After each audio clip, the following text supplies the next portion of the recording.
Olá, tudo bom, gente? E aí, como estamos? Vamos então dar prosseguimento à nossa disciplina.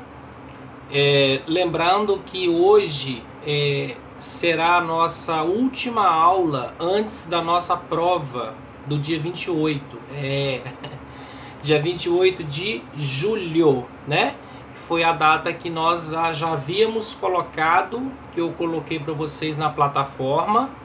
E ela vai estar postada na plataforma dia 28 de julho, a nossa primeira avaliação. Lembrando que a nossa segunda avaliação é 23/9, mas isso já está tudo postado, né, na plataforma para vocês ficarem entretidos e não perderem aí as informações necessárias dos nossos compromissos. E aí, turma, continuando a nossa aula, pegando lá a página 25, lá na página que fala de mecanismo de infecção, né, que é um assunto também muito importante para que nós possamos entender um pouco sobre infecção, além do que vocês já sabem, né, passamos por microbiologia, parasitologia, higiene e profilaxia, que também fala um pouco de infecção. Na verdade, quando eu falo, né, mecanismo de infecção, nada mais é do que como que a infecção age no organismo, de que forma que essa infecção ela se interage no corpo humano. Existem várias situações que levam a pessoa a apresentar infecção dentro do ambiente hospitalar, né? Nas aulas passadas a gente até falou de fatores inerentes ao próprio paciente, quem lembra do que eu falei, que são problemas, né, clínicas, patologias pré-existentes que o paciente tem, que compromete a qualidade dele dentro do hospital, abrindo ainda mais probabilidade e susceptibilidade dele desenvolver outras doenças, quando ele tem já fatores que estão relacionados a ele mesmo. Depois eu falei que são outros fatores que são fatores relacionados à agressão diagnóstica. Exatamente. O que significa isso? Exames, procedimentos, né? Tratamento feito dentro de um hospital que às vezes por um erro, por uma contaminação, né? Por um foco de contaminação, pode estar levando a ele a desenvolver doenças. Procedimentos, né, feitos com erros técnicos, né, erros nos procedimentos estéreis, materiais supostamente talvez esterilizados. E aí nós temos os agentes etiológicos, que foi o último assunto que eu passei para vocês, que agente é o micro-organismo, etiologia, a causa da doença, ou seja, qual que é o agente etiológico, qual que é o causador da doença. Então, como a literatura é bem clara para nós, ela fala que o desenvolvimento da infecção irá depender da relação virulência do micro-organismo. O que nós possamos entender sobre isso daí? Relação virulência. Relação virulência, na literatura, para nós, é o que é de mais importante. Quanto maior a concentração de carga viral o vírus estiver carregando no seu DNA, maior vai ser a probabilidade das infecções ocorrerem no organismo. Entenderam? Preste atenção. Voltando. Quanto maior o micro-organismo, né, o micro-organismo, que é o vírus, por exemplo, a bactéria, tiver principalmente uma carga, o vírus, supostamente falando, uma carga viral maior, que ele tem uma toxicidade maior, que é capaz de tornar o paciente tóxico, maior vai ser o desenvolvimento da doença. Na literatura, nós sabemos que existem vírus com menor taxa de virulência e vírus com maior taxa de virulência. Às vezes, esses vírus com menor taxa de virulência são vírus que vivem o que, João? Incubado. Aí que vem o X da questão. Dentro desse mecanismo da infecção, posso dizer que a pessoa às vezes ela já tem a doença, a pessoa ela já tem um micro-organismo, mas ele não manifesta, ele é uma pessoa assintomática. porque a taxa de virulência, a taxa de toxicidade que aquele vírus carrega para ele e é transmitido para o homem é menor do que outros. Por exemplo, a virulência do vírus da gripe, ela é alta, né? Por que ela é alta? Porque a partir do momento que alguém foi infectado pelo vírus da gripe, a influenza, ele já manifesta sintomatologias, coriza, espirros, né? Dores, né, na região nasal, né, febre, né, às vezes perda do paladar. Não estou relacionando isso à Covid-19 não, que isso é outra questão que nós possamos estar falando isso mais para frente. Então a gripe, ela tem uma alta toxicidade, ela tem uma carga viral maior, né, que significa que o desenvolvimento da doença ela gera em torno dessa toxicidade. E aí os componentes da virulência são poder da cápsula do micro-organismo, que pode proteger as forças defensivas do organismo infectado. Exatamente. Se a gente for pensar no vírus HIV, ele é ao contrário, né? Ele é um vírus sintomático, ele é um vírus assintomático, né? Porque a gente tem que identificar o aidético do soro positivo. O soro positivo é aquele que tem o soro, aquele que tem o vírus, e supostamente quando ele faz um tratamento correto, quando ele usa os antirretrovirais corretos, que são os coquetéis, ele terá uma vida de qualidade, ele terá uma vida como outra pessoa qualquer que não vai ter sintomas nenhum, né? Ele tem qualidade como qualquer pessoa que tenha ou não tenha nenhum tipo de problema. E podemos dizer mais, segundo as referências bibliográficas, segundo as literaturas, os autores, uma das doenças que menos leva a óbito no mundo é o paciente contaminado pelo vírus HIV. Hoje, o que mais mata no Brasil e no mundo? O AVE, o infarto agudo do miocárdio, né? E aí nós temos também o câncer, que são as 3 doenças que mais matam. Câncer ninguém adquire de ninguém, apesar de ser genético.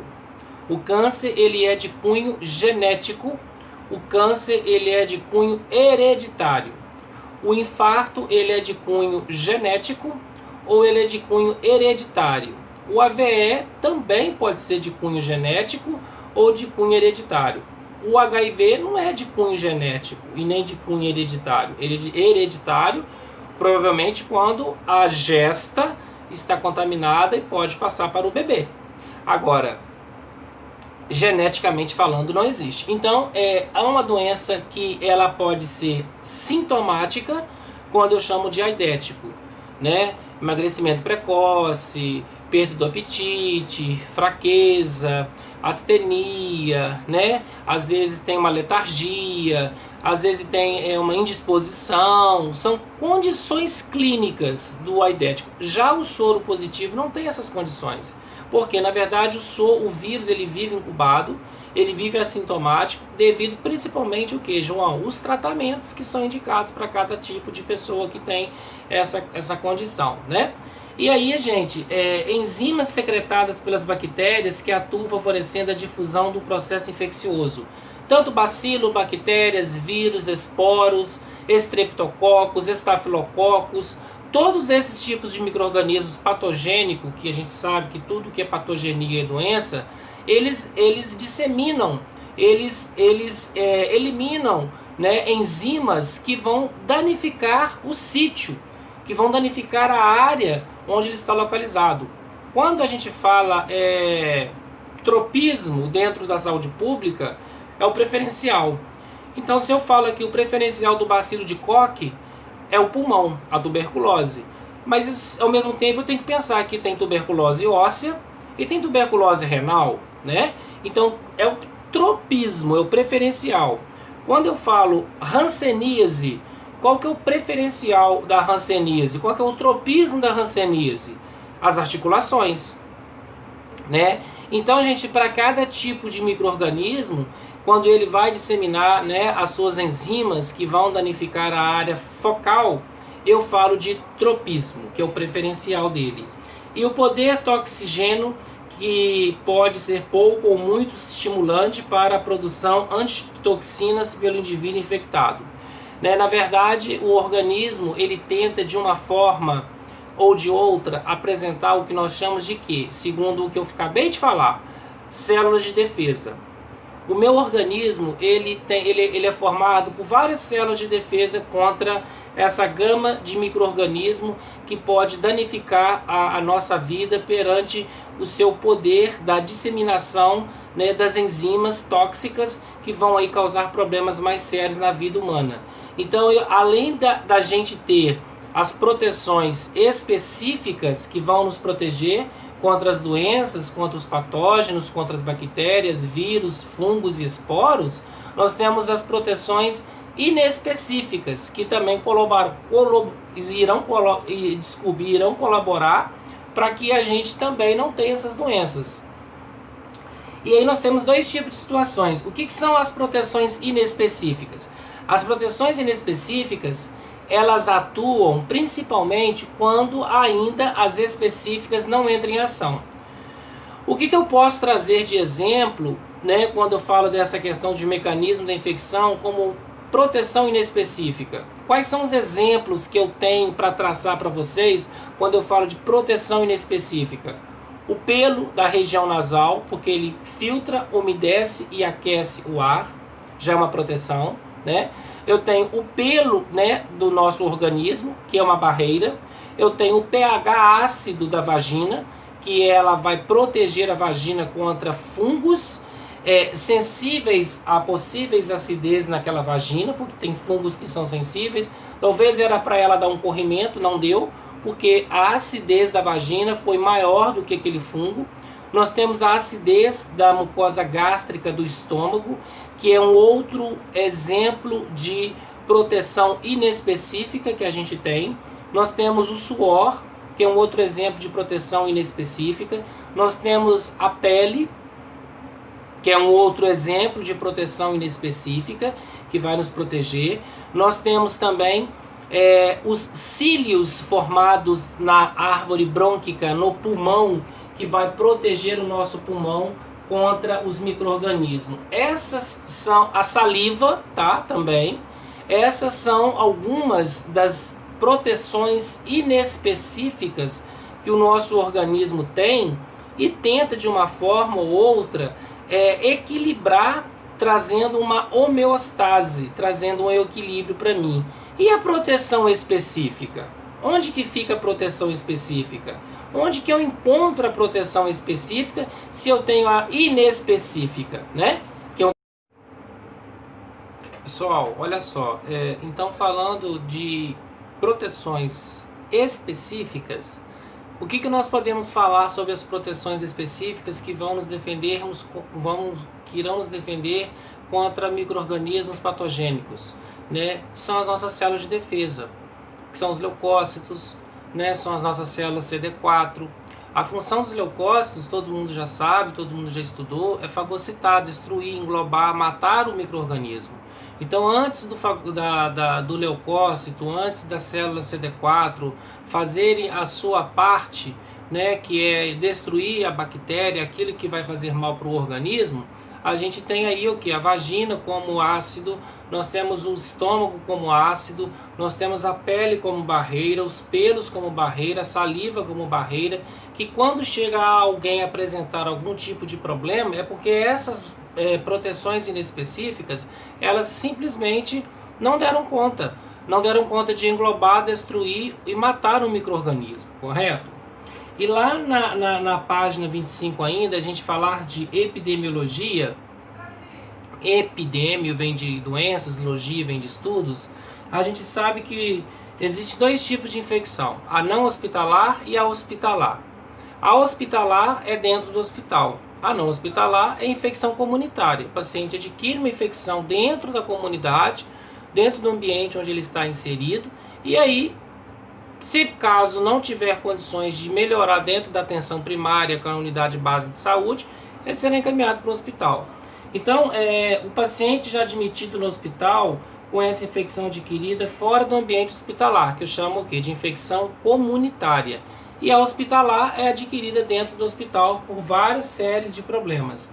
E aí, gente, além daqueles fatores que eu falei para vocês, que está relacionado ao próprio paciente, fatores que está relacionado à agressão terapêutica, que são os procedimentos realizados com o paciente dentro do hospital, que às vezes são procedimentos que podem estar contaminados ou não, erros na falhas, que levarão a infecções. Nós temos também o ambiente hospitalar. Principalmente no ambiente hospitalar, é o que? É o local onde a pessoa está, né? São fontes de contaminação, ambiente sujo, ambiente não descontaminado, ambiente não higienizado, ambiente que tem um fluxo maior de pessoas, ambiente que nós sabemos que existe ali uma zona irrestrita, uma zona liberada, onde todos poderão passar ao mesmo tempo. Então, ou seja, pode existir uma existência maior de micro-organismos resistentes, porque a gente sabe que o hospital, a porta principal é o pronto-socorro, a porta principal é a recepção, onde centenas e dezenas de pessoas passarão todas as horas, todos os dias, e com isso a gente tem uma aglomeração de pessoas maiores presentes ali naquele ambiente. Então, fatores inerentes ao ambiente hospitalar também é classificado como fator de risco, né? Por isso que a gente sempre fala que lugar de criança é em casa, né? Criança não tem que ir em hospital visitar ninguém. Criança não tem que ir em hospital para dizer que vai passear, porque o hospital não é lugar de passear. O hospital não é parque de diversão. O hospital não é hotel, né? Então, quer visitar? Espera chegar em casa.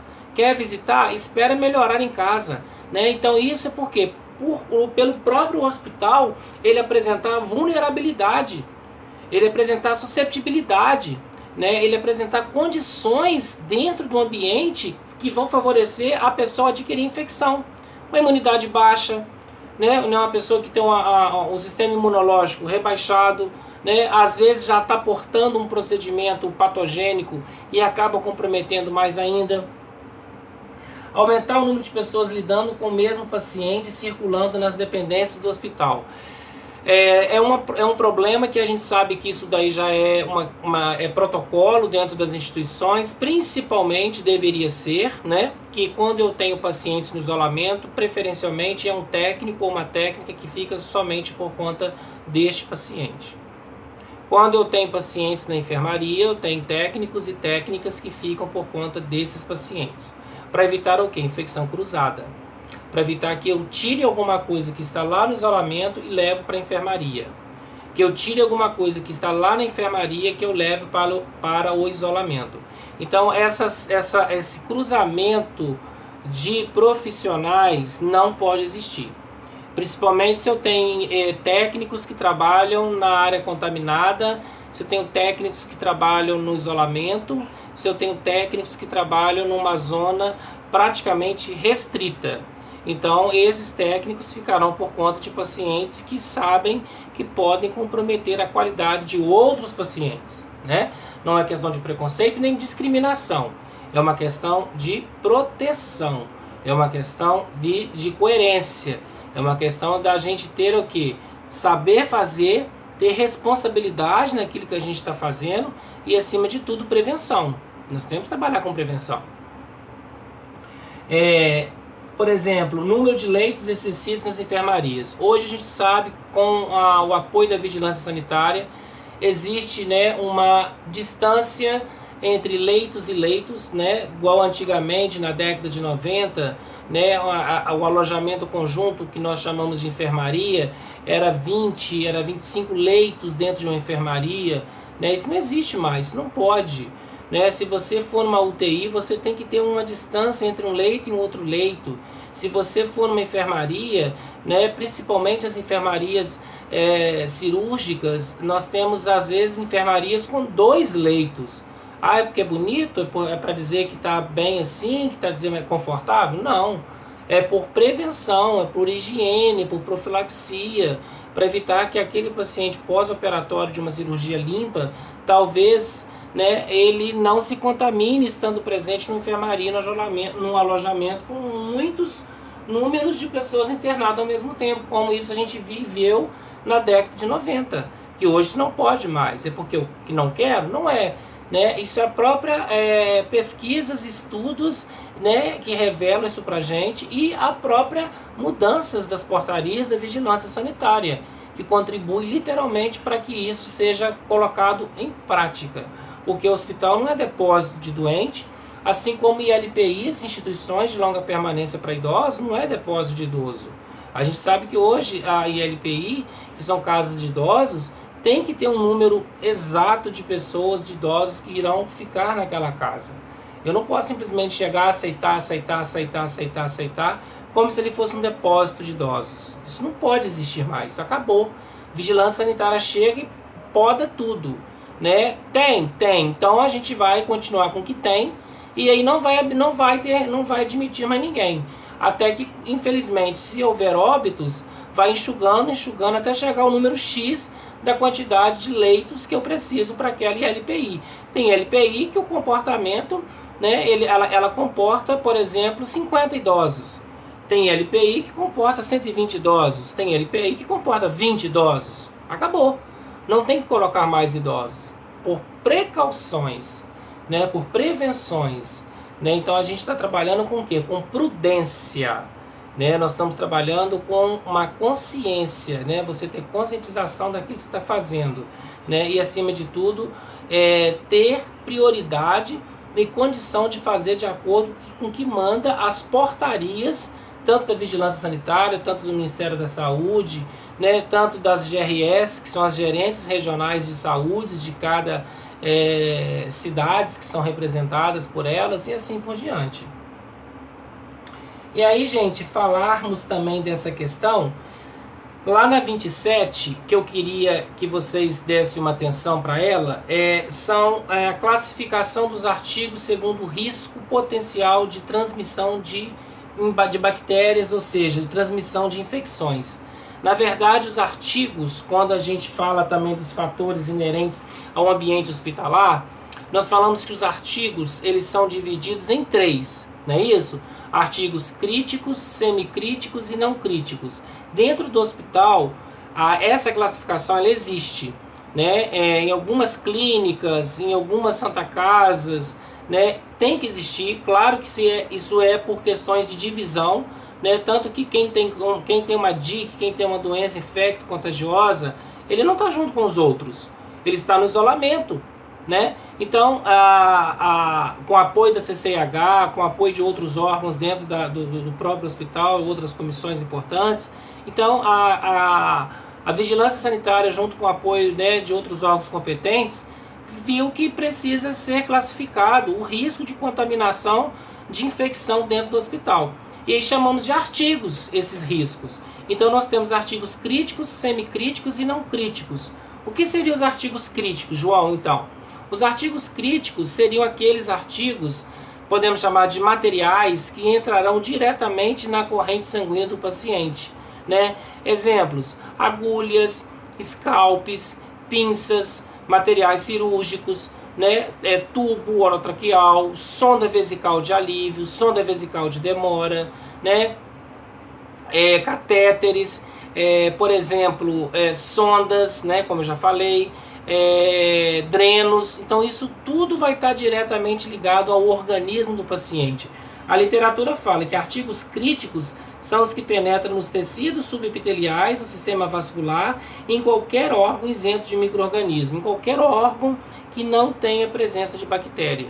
Então, quando a gente introduz um material contaminado dentro daquele órgão que está isento de micro-organismo, eu chamo de artigo crítico. E, na verdade, o artigo crítico é tudo aquilo que entra em contato com a circulação. É tudo aquilo que entra em contato com o sistema subepitelial. É tudo aquilo que entra em contato na pele, na epiderme, né, seja medicações intramusculares, né, na circulação sanguínea como endovenosa, contaminação do bisel da agulha, contaminação do material que vai introduzir no paciente. Então isso eu chamo de artigos críticos, que são os piores possíveis. E aí nós temos os semicríticos. Os semicríticos são aqueles materiais que a enfermagem utiliza que correm risco de transmissão de infecção quando eu uso em vários pacientes ao mesmo tempo. Exemplo: termômetros, aparelhos de aferir pressão, esfigmomanômetro. Nós temos também a presença de máscaras de nebulização. Não sei se aquela máscara foi descontaminada dentro da técnica correta, com a solução de hipoclorito, né? Fala também da questão de pratos, talheres, né? Tudo aquilo que o paciente tem contato que não está diretamente ligado à penetração da pele, mas sim nas mucosas, né? E a gente pode ter uma infecção cruzada, a gente pode transmitir de um paciente para o outro. Então isso aí são exemplos que eu chamo de infecção, né? Também. E artigos semicríticos, né? São os que entram direto em contato com as mucosas do meu paciente. E os artigos não críticos, gente, para a gente finalizar esse momento. Artigos não críticos são os artigos que não são do hospital, não são da enfermagem. Os artigos não críticos são artigos do próprio paciente. Toalha de banho, prestobarba, sabonete, chinelo, né, roupas íntimas, tudo aquilo que é do paciente, eu chamo de artigos não críticos, cobertas, lençóis, e isso, às vezes, né, na sua humildade, na sua boa vontade, ele empresta o prestobarba para o outro. Às vezes ele empresta até a própria escova de dente para o outro. A literatura fala, são os que entram em contato com a pele íntegra e os que não entram em contato direto com o paciente. Por exemplo, higiene, roupas, né, no caso aí, artigo de higiene do próprio paciente, que são roupas de cama, né, mobiliário, cobertas, travesseiros, sabonete, pasta de dente, aparelho de prestobarba. Isso é artigo que eu chamo de artigo não crítico. Então nós temos artigos críticos, segundo o risco potencial de transmissão de infecção, que é o pior. Nós temos artigos semicríticos, que entram diretamente com as mucosas, né? Nebulização, termômetro, né? Estetoscópio, né? Enfim, talheres, pratos, garfos. E nós temos os não críticos, que são aqueles que são os pertences do próprio paciente. Então, gente, deixando essa mensagem para vocês hoje, a nossa prova ela está marcada para o dia 28 de julho, vai estar postada na plataforma. Quero que vocês aproveitem bastante esse final de semana. Qualquer dúvida que vocês tiverem, mande para mim tanto no privado como no coletivo. Estou à disposição de vocês e desejo a todos uma boa prova, um bom fim de semana.